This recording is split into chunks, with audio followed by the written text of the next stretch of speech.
Hello and welcome back to another brand new episode of Mxgp 2021 career mode. Now in today's episode we are off to round 8 of 13, so including this we've 6 left. We are closing in on the top of the championship. We have about 23 points to Jed beaten, so we're going to need some solid performances at a track that I know is pretty fun. So let's jump over to Turkey. So we have ended qualifying, I think 19th. Yeah, we end up beating someone. We beat him by such a little margin, but usually we're like 3-4 seconds off the last man, so the fact that we're a little bit closer to the pack might mean we have a bit more pace. So let's get into race 1. So we are at the starting gate for race 1. I have quite high hopes for this race weekend. I seem to have decent pace compared to normal. So the start is going to be critical, and we absolutely ace it, going from last to first in a matter of seconds and just getting ahead of Tom Viale on the KTM to get into P1. We take the whole shot and we take a nice early lead, so it's up to us now just to get on with it, get into a rhythm, and see can we just build a bit of a gap, start to spread the field out. It doesn't feel like other race weekends where I'm just got the good start and I'm really slow and I'm waiting for them to pass. I feel like I can just about defend here in some aspects, so I do have hopes I can actually go and get a result here, which is a nice feeling for once.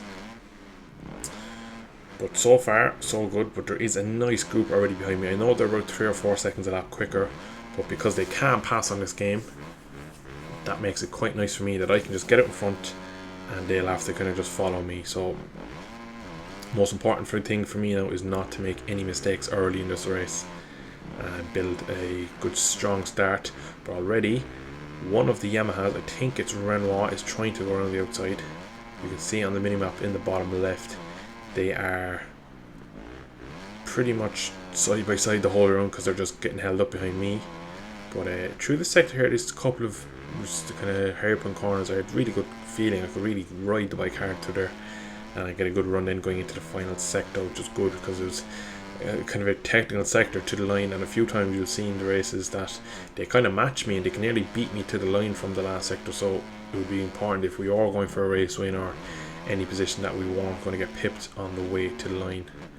We absolutely completely overjumped that. You can see how wide we end up going, but thankfully I didn't pass. They did gain some time back from that, but they didn't actually get the move done. Now 2.5 minutes left. It is Renoir on the YZ behind me, and we are still leading.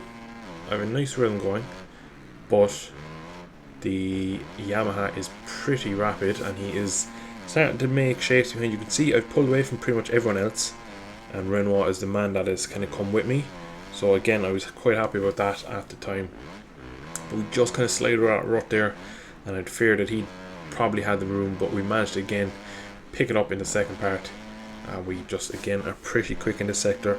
Watch here now, I expect Renoir to probably come along. You can see me, he's coming closer and closer, and early in the race I did go for that other line, but then in the race I changed it.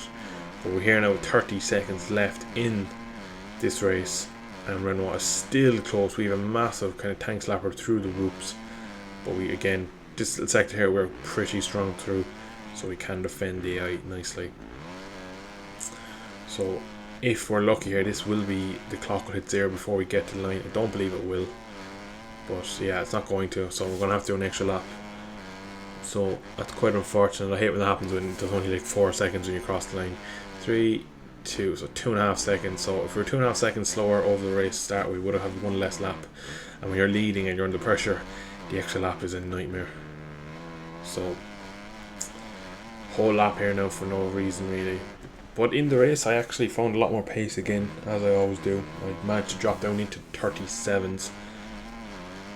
I don't know whether it was just me getting up to temperature and speed with the bike, or the track, or just having a candle stuck up my ass and lit, waiting to get exploded just from the AI right on my tail the whole race. Either way, I found a nice bit of pace in this one.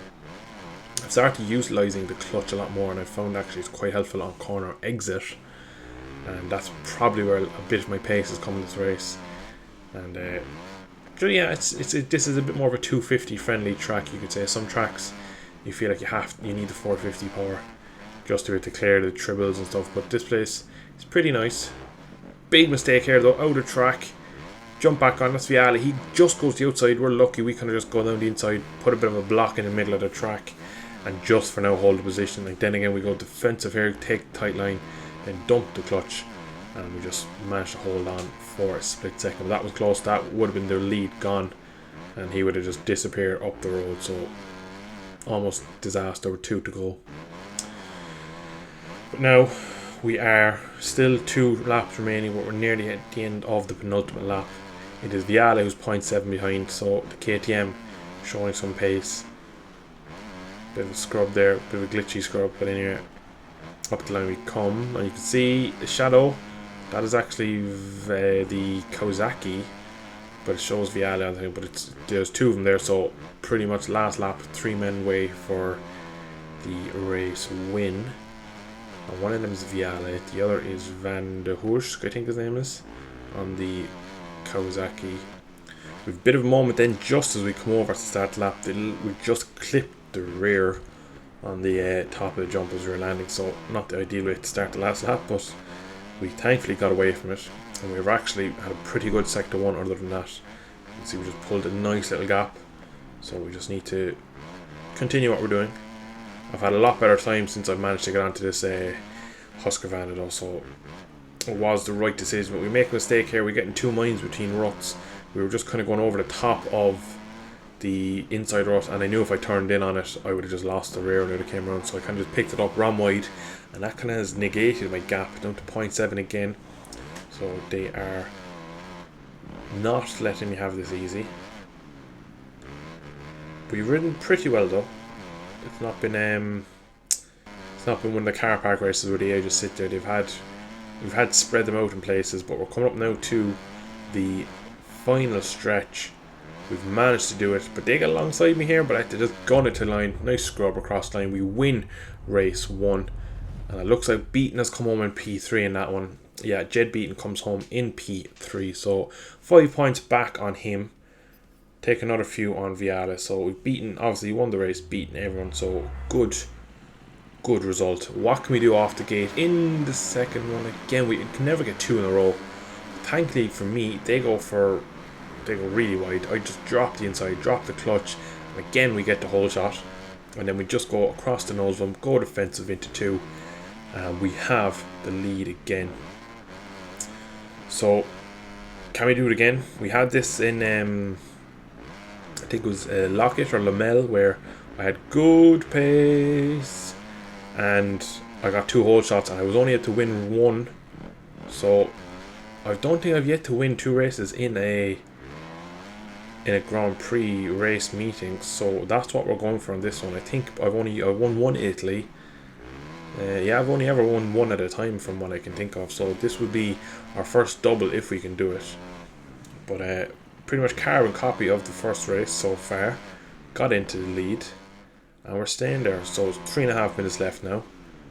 There's again 1 man and 1 man only on my tail, and I think it is Viale. Again, he has good pace. You can see by the mini map, he just has a look at the inside there, but he just can't get it done. It's actually Renoir on the YZ. So again, the Yamahas come out of the box very quick, but they seem to, as the track gets a bit more degraded, they seem to drop back, they seem to struggle, which is quite interesting. But he has a look up the inside, and he actually gets it done, but just as we land here, we just pin it and just drift it through there and hold on to it. We're not giving up, because as soon as they get past, it's pretty much game over. So once again, good defending from me, and we managed to hold the lead again. So Renoir has just dropped back. He will definitely try it again, I reckon, if he gets the chance. Now 2 minutes left. The gap behind is getting smaller. Again, mistaken here, took the wrong line, but we actually took a really nice outside berm, and again inside here we're pretty quick. The bike just hooks up so nice. It's Van der Musk now in Muslik, I think his name is, in P2 on the Kawasaki, so he is up into P2. He was in P2 in race 1 as well, so not too bad. A 1 minute 40 for me, instantly beaten by the AI. Van der Musk has a look at the inside, and he almost had me, but we got away with it. So now Again, a minute and a half remaining. This looks like this is going to be another race where we end this lap and there'll be 4 seconds left, and then we'll have to do another lap. So it's quite unfortunate, but it is what it is. And you can't really afford to back them back because they will just pass you and go and disappear. So you have to kind of keep on 100% the whole time, and that's the way to keep them at bay. You can't really play with them; they're just too quick. But again, a minute left in this one. We're leading now to Renoir. So again, the pack behind are battling for scraps. I'm just holding them off enough that I can keep P1. Get a nice drive through there, up over the little tabletop, and it's back to the Kawasaki man at P2. So you can see there's one big little dot on my minimap. That's 2 riders literally joined at the hip. But again, mistake there. That's what happens when you just get a bit high in a berm. The bike just kind of slides over it, and I was lucky there not to come off it. That's a very common crash you have, where you just slide over it. So the gap is no more. But again, every time we make a mistake, we seem to end up in this section, and this is where I'm really strong, and they can't get near me again. The bike just hooks up lovely over the little cable top. Beautiful. Built a bit of a gap up back again. And again, it's going to be nearly race time over. Is he going to get me before the line? We go for the kind of defensive line across the berm, but we managed to keep it for now. And again, we just crossed the line before the timer ends, so that means we have to do another lap, which is unfortunate. So 3 laps remaining. We have 6 men behind me, so we could, if things go bad, we could end up P7 here. Now, I don't know what Beaton is in all this. He hasn't been behind me in any of the races. I was actually surprised he came home in P3 in race 1 because I hadn't seen his name at all. So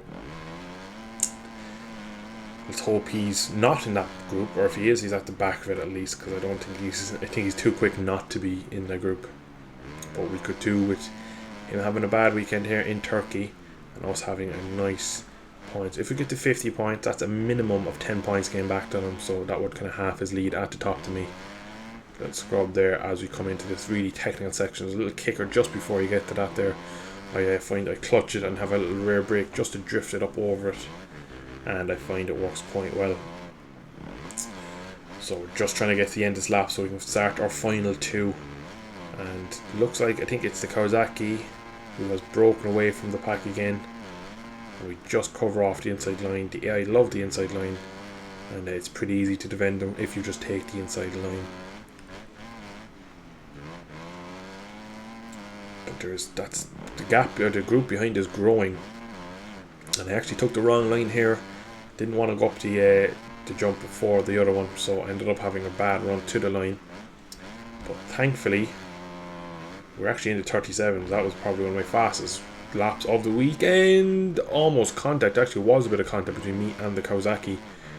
So we were lucky there that neither of us crashed. So we're starting out 2 laps to go to the end of this run, so we're in a good position here to do the double, which is ideal for the championship. Again, just catching the rear wheel on the extra bit there, don't want to happen again.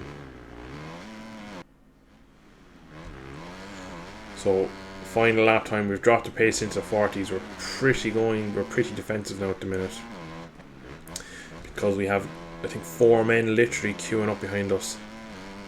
So it is, by the look of it, Gertz, Beaton, Van der Musk, and I think Renoir is in there as well. Surprisingly no Hondas, but we're not too concerned about Honda. And it is Gertz who goes down in P2, and that just, as you see in the minimap, gives us a little bit of breathing room, as he's obviously just backed the pack up. It has crashed when he's in P2, so now we can afford to just about breathe for the rest of this race, as we have a nice little gap back to Viale now, who's in P2. So he came home P2 in race 1. Can he make it a double of 2s? We're going for the win, and looks like, barring any mistakes, we should have this one into my pretty strong sector, and then it's just a run to the line after this. Once we get out of here, good. Just clear this, just like that. No, we have a nice commanding lead over, I think it's Viale at this point.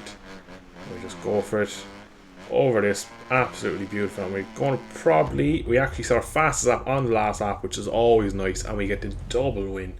So Turkey has been extra kind to me. It was Renoir actually who comes home in P2. So good for me that there's a bit of variation behind, which means my championship points will be added up for a bit more when people aren't being as consistent. But Beaton comes home in P7, and that means Beaton comes P4 in the Grand Prix. I come top, obviously, 8 points over Viale, and we come home with the number 1 place for 2021 Turkish Grand Prix. But I'm really eager now to see the championship standings. What has that done? And we're up to 2nd. That is brilliant. Only 6 points now to Beaton. So the championship has really, really tightened up the top. We jumped over Viada. We've taken a good amount of points off of him. And the 2 Yamas now are a little bit further back. So I am going to leave it there, today's episode. I hope you have enjoyed. We really are getting into last few rounds now. 5 rounds remaining now, and we are right at the top of the championship. It's going to be a brilliant battle between me and Beaton. Up next, we are off to Sardo in Italy. So I look forward to that. That's in Sardinia, I think it is. So yeah, good place to go racing. Best of the best. But thank you all for watching. I'll catch you all in the next episode. Bye bye.